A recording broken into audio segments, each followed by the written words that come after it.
ingredient. Ang ingredient ay 1.5 na kilong baboy na giniling. Tapos, sasama na yung patatas, carrots, bell pepper, saka sibuyas sa giling. Pagkagiling, hindi na huhugasan nyo kasi magkakaroon ng tubig, malinis naman eh.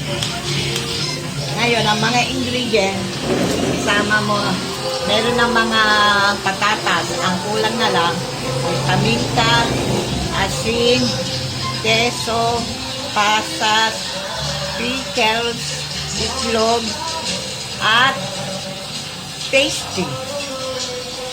Pagka inyo nang na-imix, ay atin nang ilalagay sa danera para mailuto na. Iniintay ko pa lang yung tasty. Wala pang tasty ito.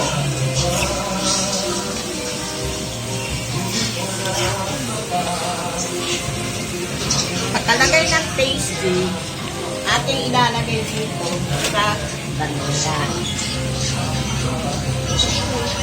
Pagka wala tayong margarine.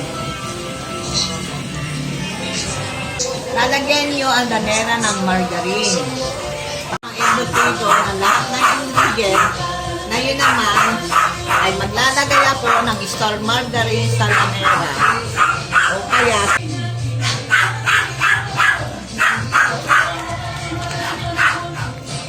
ganito ang lalagay. Malinis naman ang kamay ko. Nagsabon akong mabuti.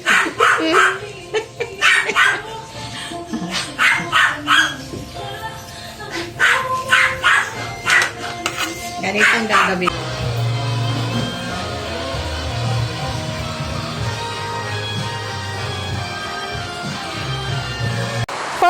Minutes ang inyong titingnan kung luto na ang inyong embutido. Ito ang karugtong ng ating embutido. Alagyan ko na ng tasty. Kakayunin nyo, kaya isasama nyo sa gilid. Yung iba ayaw tumanggap na kasama eh. Kaya ako na ang pagpipino ng tasty. Mga hindi ubusin yung malaking sumot ng tasty.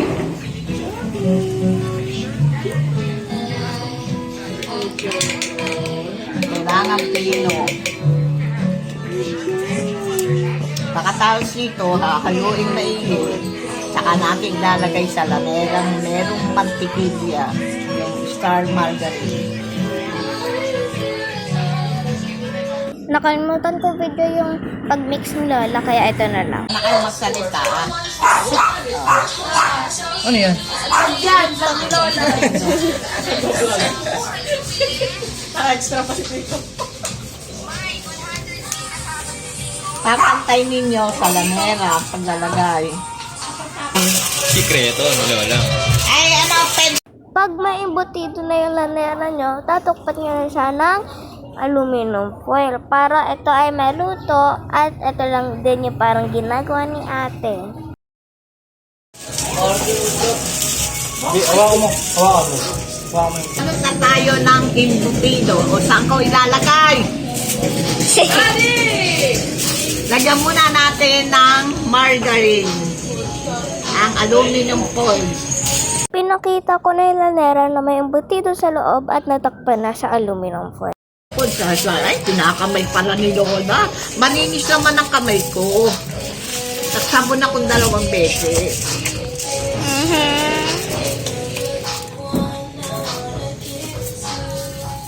Kaya malalaki ito, pansarili.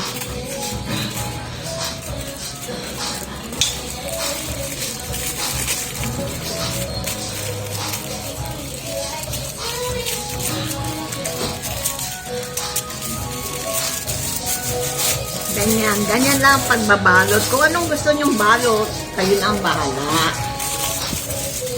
Pwede naman. Pinakita ko na yung ginagamit ni Lola ng star margarine para sa inyong imbutido.